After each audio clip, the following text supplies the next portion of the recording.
Los misterios del cerebro realmente es un título muy ambicioso, súper ambicioso. Por ejemplo, para empezar con el pensamiento, nadie ha podido verlo, no se puede medir, no se puede encontrar, no, pero está en el cerebro, lo crea el cerebro, y menos aún los sentimientos, etc. Un poco de eso vamos a hablar. ¿Qué vamos a hablar? Las neuronas, el cerebro está hecho de células. Nuestro cuerpo está hecho de células, entonces las células nerviosas son las neuronas especiales. Vamos a hablar un poco de eso. Después de los químicos del cerebro, cómo se relaciona algo, ¿no?, con estados de salud en general, los hemisferios, los lóbulos, y mucho de esto, del lóbulo frontal, que es el que nos hace nos hace humanos, ¿no? Nuestras capacidades creativas, todo lo que es la cultura de la humanidad viene de ahí, ¿no? Por eso es tan importante. Y comentarios, como pueden ver, con nuestro querido público. Y acá este niñito, está aprendiendo a usar, le están haciendo un electro. Entonces acá estos electrodos miden la actividad eléctrica del cerebro. ¿Por qué pongo esto? Para que entendamos que el cerebro, al igual que el corazón, tiene actividad eléctrica. Ustedes saben que se puede hacer un electrocardiograma. Te ponen unos cables que amplifican el impulso eléctrico que hace el corazón. Tiene un núcleo que dispara, ¿no? Y es automático. Entonces se regula solo, sube, baja cuando necesitamos, etcétera, etcétera, y cuando falla empieza, se llama arritmia, ¿no?, del corazón. En 1935 un científico alemán descubrió que se podía captar la electricidad del cerebro con un aparato, se llama electroencefalograma, y que es capaz de aumentar 1.000.000 de veces la salida, digamos, la frecuencia que sale de la cabeza. 1.000.000 de veces. Y desde entonces sirve para diagnosticar enfermedades del cerebro, y especialmente la epilepsia. Entonces acá es un trazado que muestra actividad normal desde acá para adelante, ¿no?, que se ha sobreactivado. Bueno, ahora el cerebro no solo es eléctrico, es químico también, ¿no? Entonces la magia de producir esta electricidad viene de las células. Y esta es una célula y esta es otra, una neurona y otra. Y entre ellas se comunican con más de 300 conocidos, ¿no?, 300 químicos conocidos, de los cuales hay unos 10 que son los más importantes y también que más se habla de ellos.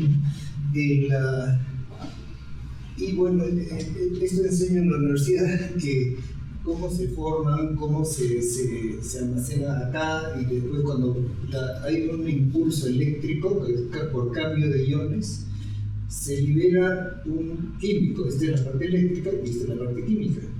Y el impulso pasa de esta a esta. Vamos a ver varios de estos ejemplos, mecanismos de transmisión sináptica. El neurotransmisor es uno de estos, como digo, el más conocido creo que se habla es la adrenalina, ¿no es cierto? La adrenalina. Y la adrenalina activa al cuerpo, ¿no? Ahora se sabe de muchos mecanismos ya muy moleculares, hasta hay revistas y libros de psiquiatría molecular. Pasen.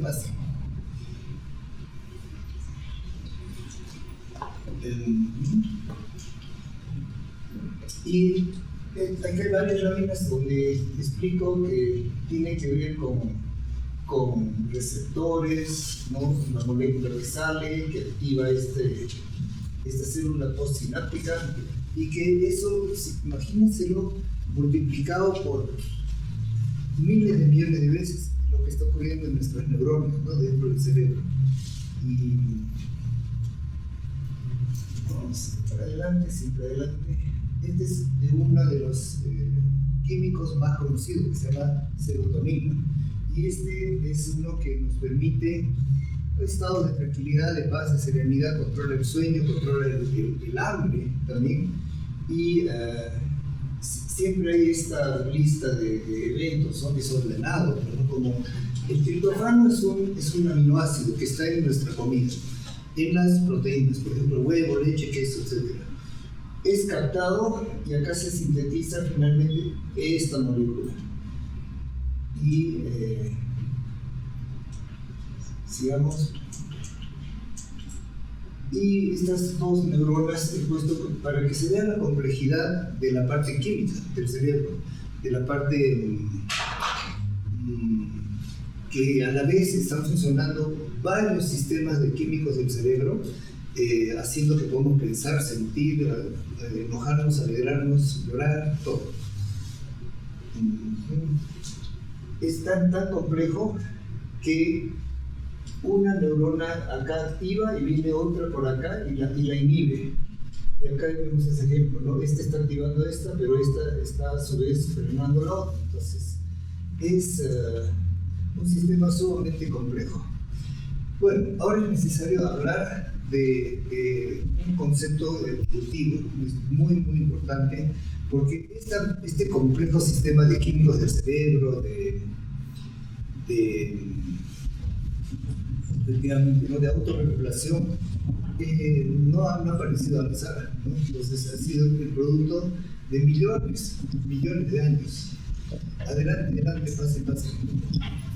De la evolución de las especies y la evolución del ser humano. Esta es una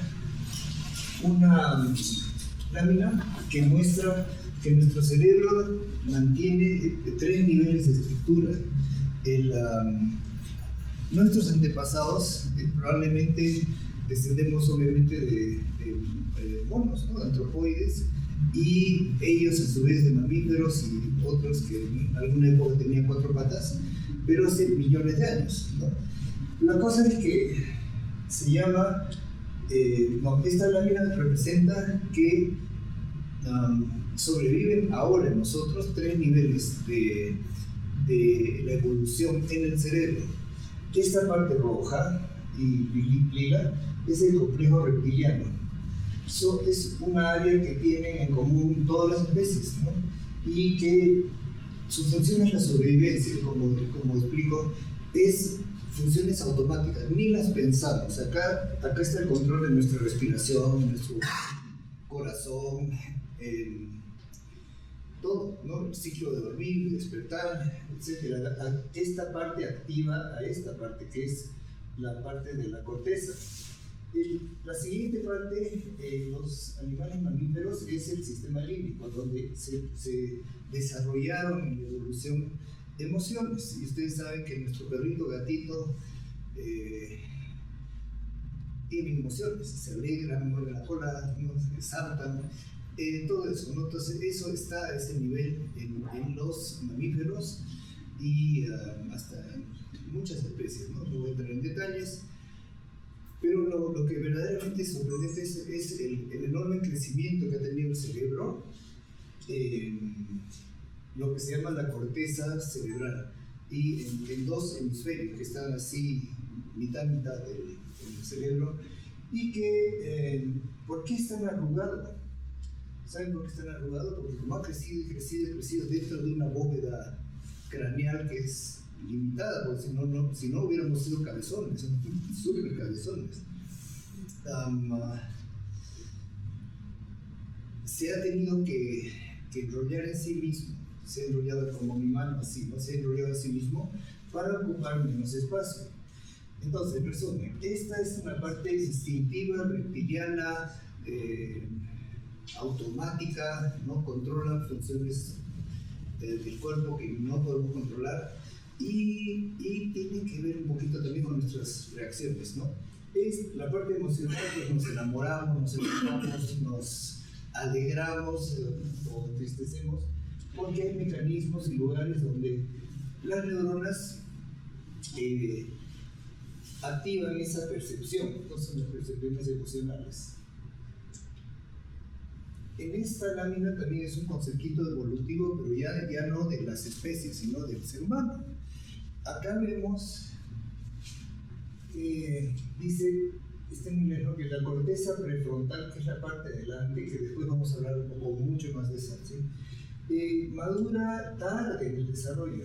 Entonces yo a mis alumnos en la universidad les digo, si ustedes no tienen 30 años o más, su cerebro está verde, porque no ha madurado, ¿no? Tú tienes el cerebro verde, y por eso hay que entender a los adolescentes.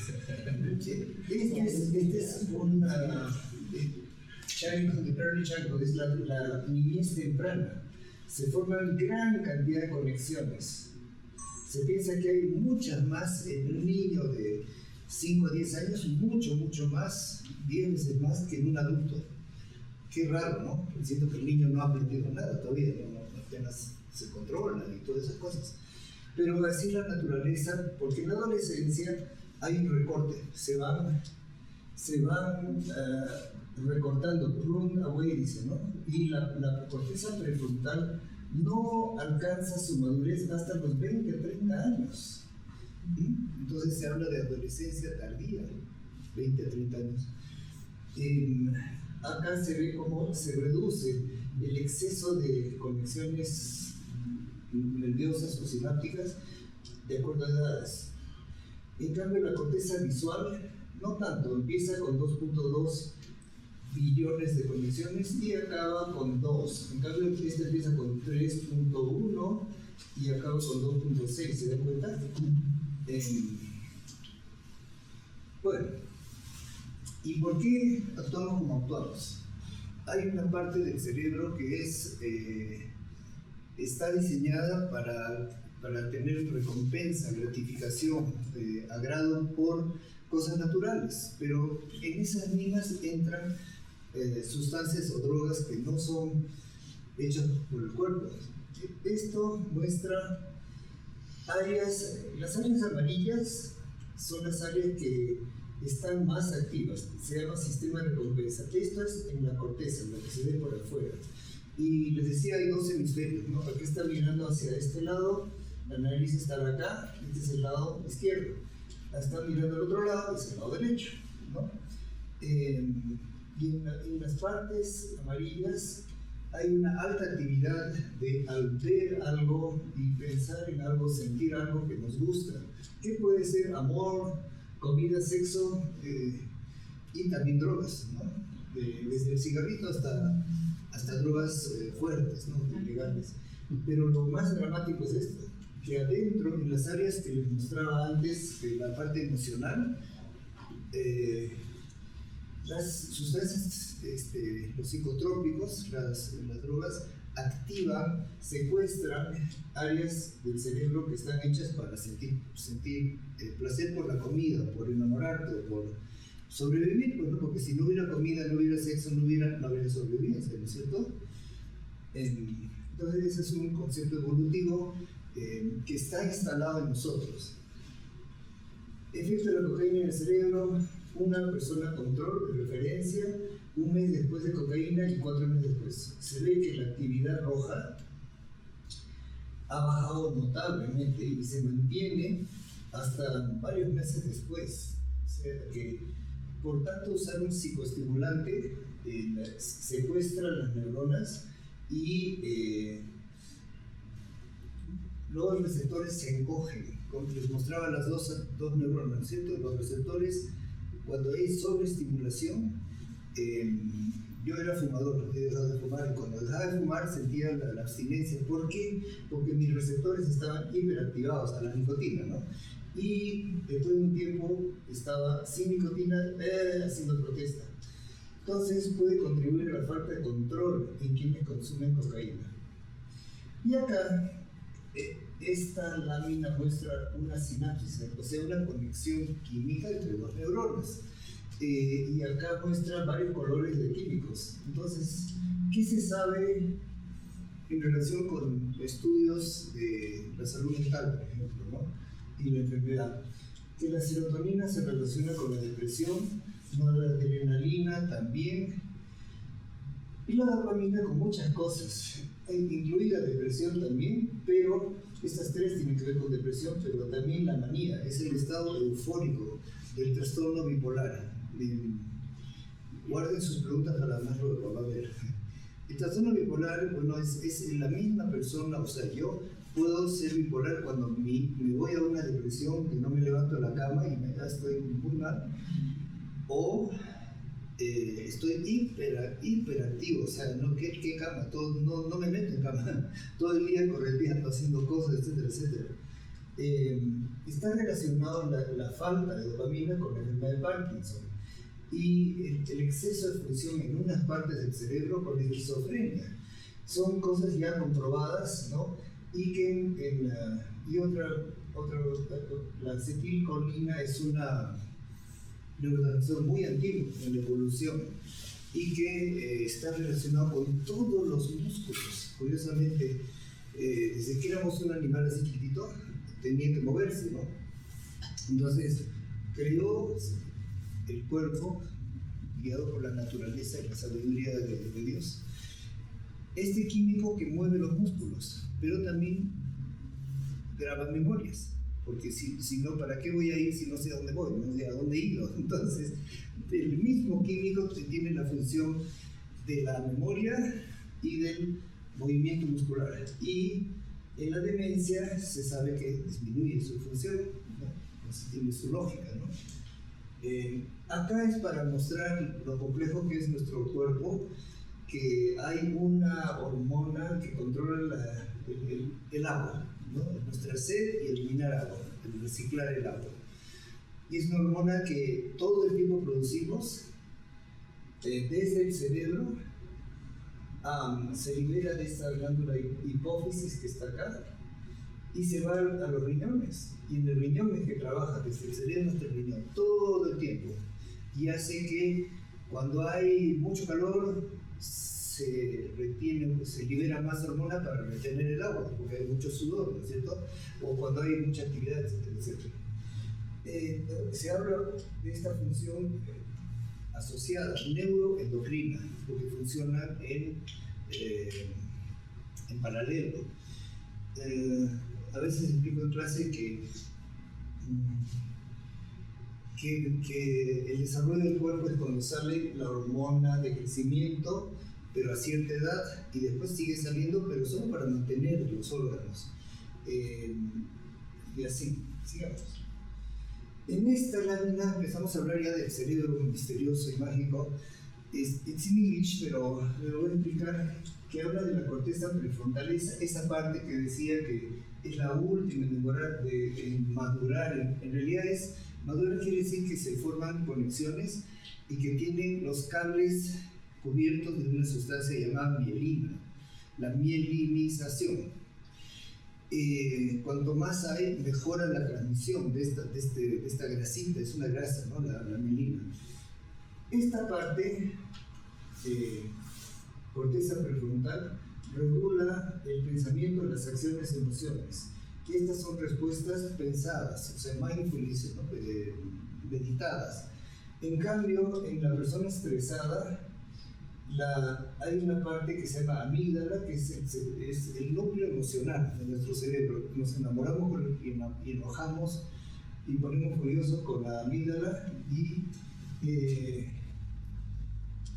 acá aparecen circuitos más primitivos. Lo que les decía en esa lámina, que está la parte emocional al medio, interviene mucho. Esta es la parte central del cerebro.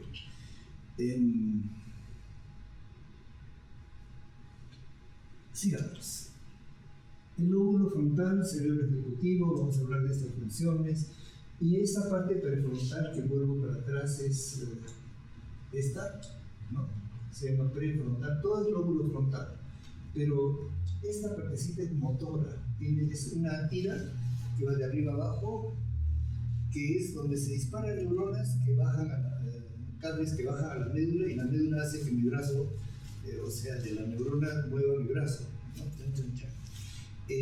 Por eso y la prefrontal es la que planifica el movimiento. El ejemplo que uso en clase es siempre de Messi. Lionel Messi va a patear un penal y no va y patea, nada más, no, pues, se va a la tribuna, la pelota. Entonces tiene que pensarlo, elaborar el programa motor acá, ¿no?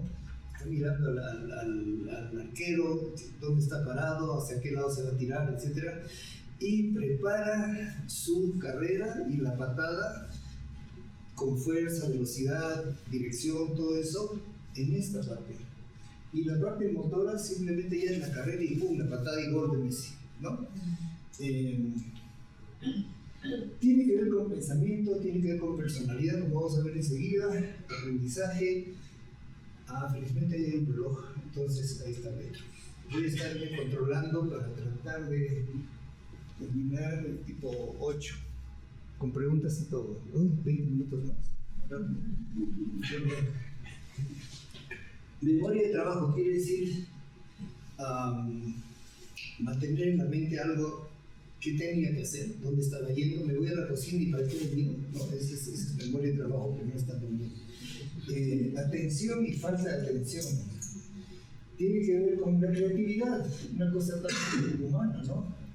Pensamiento crítico, que es lo que justamente el cerebro que madura recién a los 20, a 30 años, 25, digamos, para adelante, ya está bien conectado, bien entrenado y la experiencia ayuda mucho, lo hace que sea más antes, digamos, ¿no? La experiencia en la vida, ¿no?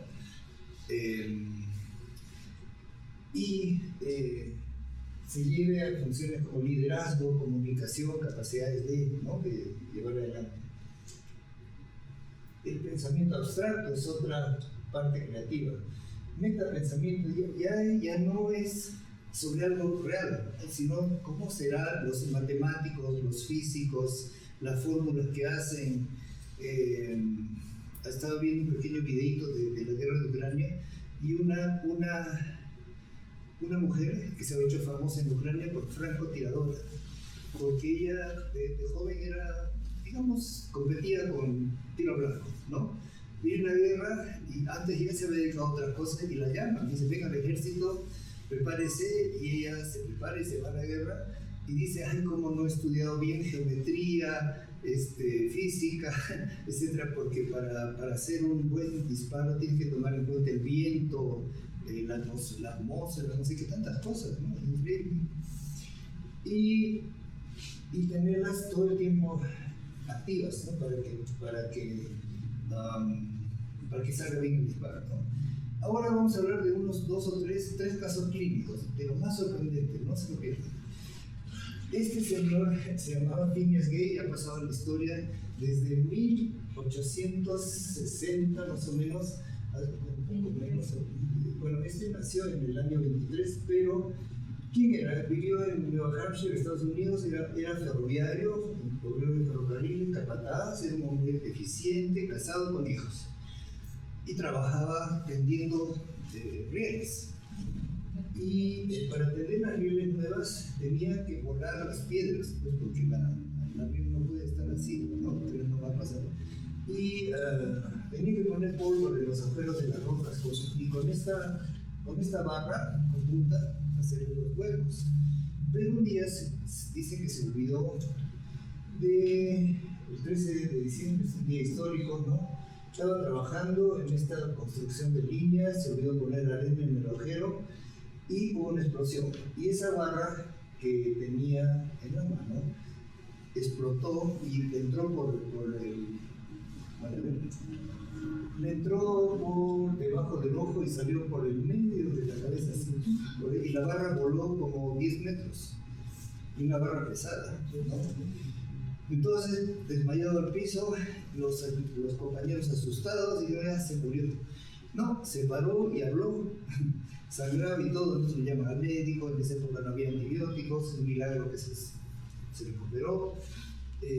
Miren, la barra medía 1 metro de largo, 3 centímetros de diámetro, pesaba 6 kilos, me encontraba a 30 metros y recuperó la conciencia. Antes del accidente, como dicen, Phineas Gage ya no era el mismo, ¿no? Era una persona amable, cortés, inteligente, capataz, responsable, guiaba a otros, así, ¿no? Casado, religioso, iba a la misa, todo. Y después cambió totalmente, se volvió egoísta, maldecía, no razonaba muy bien, todo empezaba y dejaba.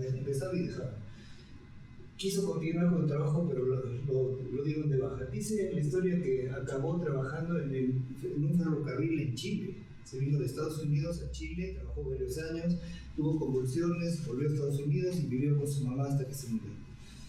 Y está su cerebro, su cráneo, junto a la barra en el museo, no dice acá, pero está en el Museo de Medicina de Harvard. Y este caso ha mostrado la importancia que tiene esta parte del cerebro, que se llama lóbulo frontal, en la personalidad.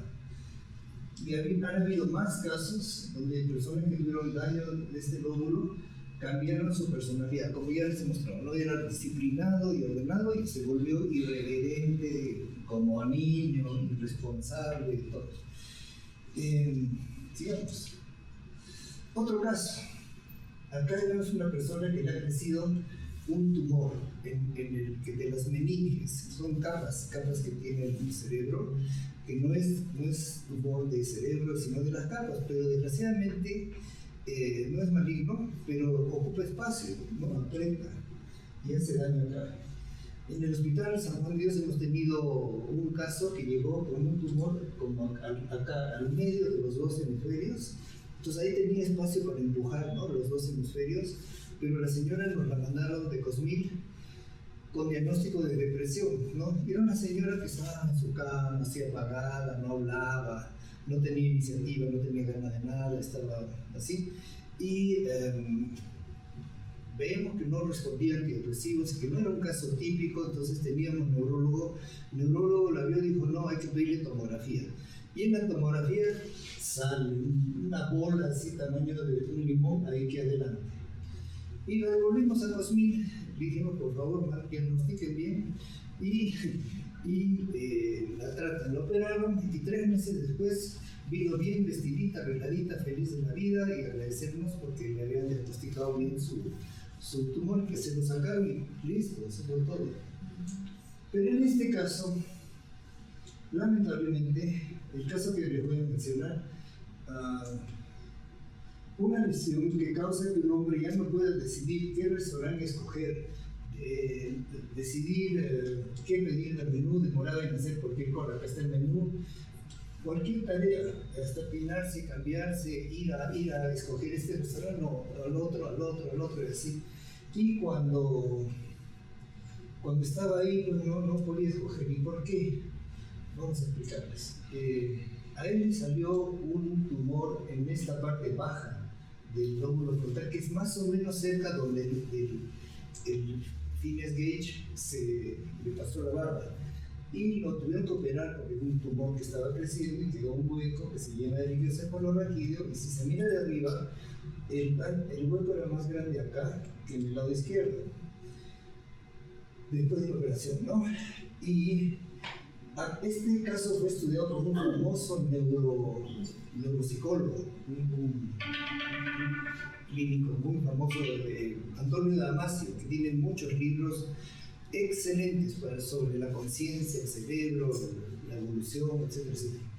Y bueno, le llamó mucho la atención y publicó alteración severa de las funciones cognitivas después de pérdida, ablación del lóbulo frontal bilateral, Antonio Damasio. Y lo estudió, ¿por qué? Porque el paciente todo estaba bien, le hicieron muchas pruebas y miren todo lo que estaba bien, inteligente, conocimiento, su memoria. Después han visto el hueco que quedó, ¿no? Increíble, ¿no? Todo estaba bien, matemáticas, planificación, etcétera, etcétera. El único problema era que cuando se iba a bañar, se iba a peinar, se volvía a peinar, se volvía a peinar, se volvía a vestir, se volvía, todo lo hacía 3 veces, ¿no? No 3 veces, 100 veces. Entonces perdió su trabajo, era casado, tenía hijos y la esposa lo dejó fuera, ¿no? Buscó otros trabajos y no duró. Y además, después de separarse, tenía sus ahorros y se asoció con un hombre de reputación dudosa que lo estafó y perdió toda su plata. O sea, una pésima inversión, perdió todo. Pasa un tiempo y se casa con una prostituta, dura 3 meses. Pasa un tiempo y bueno, andaba perdido, o sea, todo porque lo anterior no era capaz de decidir muchas cosas como simplemente pedir un menú o ir a un restaurante o vestirse o terminar tareas que le daban en el trabajo, ¿no? Primero haces esto, segundo haces esto. Cuando volvían seguían lo primero, seguían lo primero, seguían lo primero. Entonces Damasio estudió este caso y vio la capacidad de tomar decisiones, ¿no? Ahí estaba el problema. Podía manejar información, todo esto, tener la información, conocimientos tenía, usarla para diferentes opciones, escenario 1 2, pero no podía elegir. Y entonces Damasio concluye con una prueba que no reaccionaba emocionalmente a reacciones complejas, como agresión o seducción, digamos, ¿no? Y ahí estaba el problema, todo bien menos la parte emocional necesaria para decidir, ¿no? Y esa función es de esta corteza órbito-frontal. Después dice que ya se tuvo que ir a vivir con sus padres, que lo cuidaban, y realmente su vida era muy, muy limitada, a pesar de que tenían... el artículo de donde he sacado esto es una página en YouTube, digamos un canal de YouTube, se llama Antroporama. Tiene 10, 20 videos, este es cortito, que son de casos especiales raros de neurociencia. El tema es que, vamos a retroceder,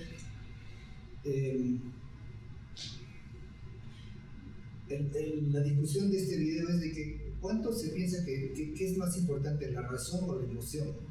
Y en conclusión, en este caso, parece que la emoción de decir es bueno o malo, por eso acá en el menú ese que se ven los platos está relacionado con caras, ¿no? Cara enojada, cara de hambre, cara de triste, no sé, de qué feo, ¿no? Picante, muy caro, ¿no? Etcétera, son emociones, ¿no? Entonces, como decir que la parte que se le dañó y que le operaron y se le quitaron, no podía emocionalmente aquí justamente decidir qué quería. Y bueno, el lóbulo frontal y autocontrol. ¿Qué cosas hace este lóbulo frontal, esta parte? Ese es nuestro reloj. Cuando nos orientamos, ¿qué día es hoy? Día, mes, fecha, año, son cosas que preguntamos en un examen mental. Y la persona que no sabe, tiene algo mal, ya sabemos dónde, la percepción del tiempo. 1 hora es diferente a 10 minutos. Capacidad de aprender los propios errores, la autocrítica. ¿Qué está mal? Corregirlo, trabajarlo, planificar y organizar. Como les decía en el ejemplo de Messi, no es cuestión de ir y patear nomás y ya metes el gol. No. Hay que pensarlo. Y he visto videos donde Messi tiene una habilidad psicomotora impresionante. Él puede patear una botella de Coca-Cola, hacerla caer parada sobre otra botella de Coca-Cola allá. Cosas impresionantes, ¿no? Pero, ¿cómo lo logró? Práctica. Él ha practicado miles de veces sus penales y sus cosas y por eso está tan capo, ¿no? La capacidad de hacer las cosas en orden, en secuencia. La capacidad de ver las cosas en orden secuencial. Primero es esto, y si no hay esto, no hay otro. Entonces, el orden, ¿no? La flexibilidad cognitiva, el pensamiento que no es rígido, que es capaz de, si no, esto no funciona, entonces plan B, famoso plan B, ¿cierto? En oposición a blanco y negro, la capacidad de ser suficientemente flexible para considerar muchas soluciones alternativas. Y acá vemos en la parte clínica la perseverancia, como si les pregunto a los alumnos, ¿es bueno ser perseverante? Y todos dirán, sí, es bueno. Pero en neuropsicología es malo. ¿Por qué? Porque muestra que la falla de seguir adelante en el plan, como en el caso de este señor, pues, ¿no? Vamos a ver, quedarse atascado, como una aguja de disco rayado. Incapacidad de tomar una idea, aplicarla de diferentes maneras. Entonces, no puede generalizar una experiencia y habla de un famoso neuropsicólogo ruso que tenía una carta que le llegó del paciente que le decía: querido profesor, respetado profesor Luria. Otra vez: querido, respetado profesor Luria, querido, toda la página saludándolo. Y nunca pasaba al tema, ¿no? Entonces muestra un severo problema de perseverancia, de repetición. Y un ejemplo que siempre uso es que yo tenía una tía Rita, ya fallecida, que yo le iba a visitar, me preguntaba: ¿y cómo está tu mamá? Y luego charlaba y decía: está así, está así. Charlábamos un rato y a los 10 minutos: ¿y cómo está tu mamá? Y otra vez charlábamos, se distraía, y a los 20 minutos: ¿y cómo está tu mamá? Otra vez. Entonces yo decía: ay, no. Y típico los chistes que repiten, las personas mayores, esas cosas, ¿no? Otras funciones son la resolución de problemas, porque uno puede tener la capacidad de pensar en diferentes soluciones, ¿no? Si esto no funciona, será esto, será lo otro. Y acá tengo una de resumen. Luria fue un neuropsicólogo ruso que, en síntesis, dijo: ¿para qué sirve el lóbulo frontal? Para generar planes de acción, o sea, tener la creatividad, la iniciativa, ¿no? Asociar ideas. Y una persona más inteligente que otra es porque puede asociar de la A a la Z, mientras que los demás mortales A, B, C más, ¿no? Pero un genio, A a la Z, ¿no? Puede, y todo el mundo dice: ¿cómo no se nos ha ocurrido? Porque no somos genios. Tiene más capacidad de esto, ¿no? De organizar una secuencia de acción, planificar, priorizar, relevancia, monitorear el desarrollo. Una vez que empiezas a hacer algo, es bueno ir controlando: estoy yendo bien, era donde quería ir, era la hora, el día, etc. Concentración, detalle, memoria. ¿Y qué pasa si hay un obstáculo? Tener la flexibilidad de generar un nuevo plan. Pero hay una cosa que es importante: mantener la motivación. O sea, yo quería llegar allá y quiero y darle, así que, por ejemplo, presentarme a conseguir una beca, y la fallo la primera vez, pero no importa, pues sigo insistiendo, ¿no? Ok. De nuevo, imagen del desarrollo de cerebros en niños entre 5 y 20 años, otra secuencia, para ver la parte evolutiva, que es muy importante, de la corteza prefrontal. Sigamos. Si se daña, entonces necesita más tiempo para organizar la información, planificación y organización con problemas, dificultad para iniciar tareas, no tiene esa iniciativa, está atascado, mejor dicho, en el anterior. Problemas para mantener la concentración, y acá he puesto 100 menos 7. Esa es una pruebita muy fácil que hacemos para ver la concentración. Quiero que usted reste, dígame: 100 menos 7, ¿cuánto es? Tanto. Menos 7 y menos 7 y menos 7. Y eso también sirve para evaluar, o sea, distraer a la persona. Primero le dices: quiero que recuerde estas 3 palabras, dime estas 3, 1, 2, 3, ¿no? 3 palabras, y luego le haces restar esto. Entonces se ha concentrado en otra cosa. Y después viene: ¿qué palabras le he dicho que me repita? El paciente no quiera, porque ya me distraje pues con la resta, ¿no? Con el cálculo. ¿Y qué pasa si se daña? Pues habrá mala memoria, confusión, desorientación, porque ya no hay el reloj, no funciona bien, no llega la hora. Dificultad para emitir juicios, resolver problemas, desinhibición. Cuando especialmente hay el daño al medio acá, que se llama órbito frontal, la persona es pues como niño, ¿no? Entonces, impulsividad, mala estimación de riesgos, y lo que otros ven de afuera, cambio de la personalidad. Especialmente menor tolerancia a frustración. En el libro de psicofisiología que enseñamos, hay ejemplos de monos. El mono que le dan una comidita, ¿no? unas craquetas, ¿no? unas galletitas. Y cuando no le dan, el mono, pero escándalo, violencia, se cepilla, se defeca, cualquier mono lo ataca, etc. A ese mono le hacen una operación y le hacen un toquecito en la parte frontal. Siguiente escena: el mono más tranquilo, le quitan la craqueta, no le dan, ya dice: no importa. Entonces, es increíble la influencia que tiene. Se piensa que el cerebro en esta parte frontal actúa más como termostato que termómetro. Este solamente mide la temperatura, pero este se autorregula. En ese sentido, regula la emoción, pues el enojo, la rabia, etcétera, etcétera. Acá hay un caso, otro último caso bien interesante. Está en el libro también de Carlson. Es la historia de un chico que tenía trastorno obsesivo compulsivo, TOC, trastorno obsesivo compulsivo. Con el señor Harold Céspedes hemos hecho una conferencia acá y la hemos grabado y está colgada de la página de YouTube de Ser Libre, ¿no? Muy bien editada por él y le recomiendo que la vean, pues bien completa. Este caso de TOC era un chico joven, no creo que tiene la edad acá, pero él tenía grave trastorno obsesivo compulsivo. Los rituales de lavado de manos, otras conductas le hacían imposible continuar estudios, llevar vida normal. Y dice que sintió que su vida no merecía la pena y decidió acabar con ella. Colocó un cañón de un rifle de 22 en la boca y ¡pum! Disparó. Entonces la bala salió por acá arriba. ¿Qué cree? Lesionó pues los lóbulos frontales. En un artículo que salió en la revista Time, dice bizarre way to cure a phobia. En realidad no era una fobia, no era un miedo a la sociedad, pero se pegó un tiro pues, y la mamá, y dice en el artículo del periodístico, ¿no?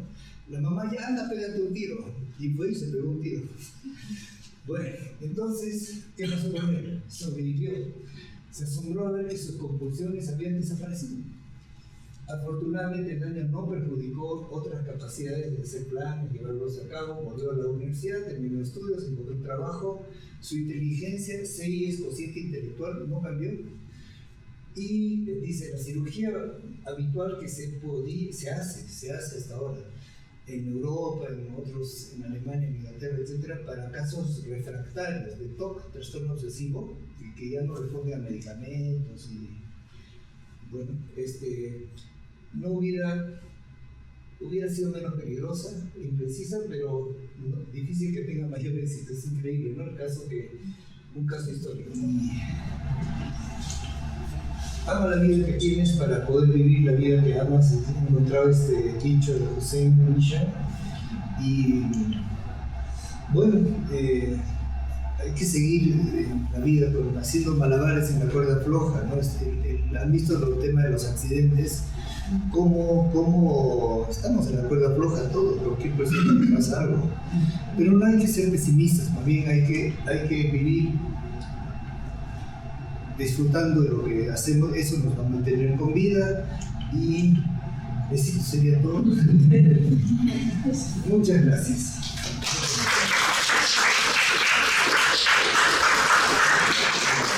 Thank you.